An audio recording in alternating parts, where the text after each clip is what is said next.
Learn from every mistake, because every experience, encounter, and particularly your mistakes are there to teach you and force you into being more of who you are. And then figure out what is the next right move. And the key to life is to develop an internal, moral, emotional GPS that can tell you which way to go.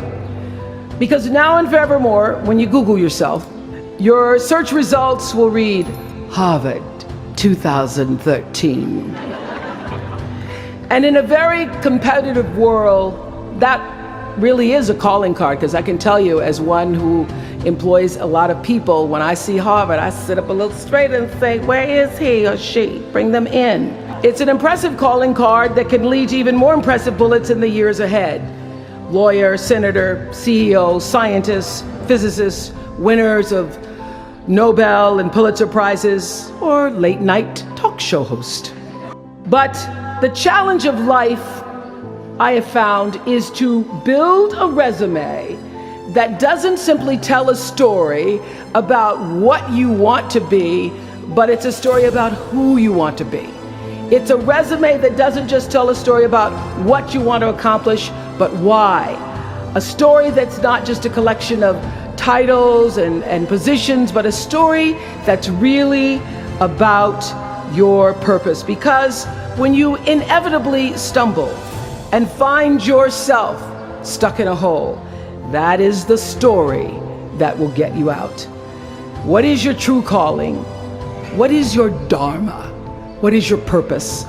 For me, that discovery came in 1994 when I interviewed a little girl who had decided to collect pocket change in order to help other people in need. She raised $1,000 all by herself, and I thought, well, if that little 9-year-old girl with a bucket and a big heart could do that, I wonder what I could do. So I asked for our viewers to take up their own change collection, and in 1 month, just from pennies and nickels and dimes, we raised more than $3 million that we used to send one student from every state in the United States to college. That was the beginning of the Angel Network. So what I did was I simply asked our viewers, do what you can wherever you are, from wherever you sit in life.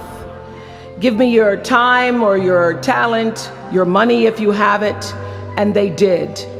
Extend yourself in kindness to other human beings wherever you can.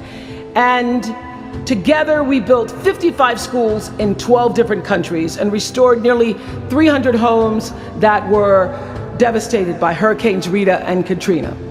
So the Angel Network, I've been on the air for a long time, but it was the Angel Network that actually focused my internal GPS. It helped me to decide that I wasn't just going to be on TV every day, but that the goal of my shows, my interviews, my business, my philanthropy, all of it, whatever ventures I might pursue, would be to make clear that what unites us is ultimately far more redeeming and compelling than anything that separates me. Because what had become clear to me, and I want you to know, it isn't always clear in the beginning, because as I said, I've been on television since I was 19 years old. But around 94, I got really clear. So don't expect the clarity to come all at once, to know your purpose right away. But what became clear to me was that I was here on earth to use television and not be used by it. To use television to illuminate the transcendent power of our better angels. So this Angel Network, it didn't just change the lives of those who were helped, but the lives of those who also did the helping. It reminded us that no matter who we are, or what we look like, or what we may believe, it is both possible and, more importantly, it becomes powerful to come together in common purpose and common effort. I saw something on the Bill Maher show recently that so reminded me of this point. It was an interview with David and Francine Wheeler. They lost their 7-year-old son, Ben, in the Sandy Hook tragedy. And even though gun safety legislation to strengthen background checks had just been voted down in Congress at the time that they were doing this interview, they talked about how they refused to be discouraged.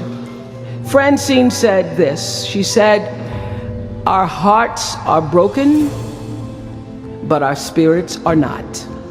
I'm going to tell them what it's like to find a conversation about change that is love, and I'm going to do that without fighting them.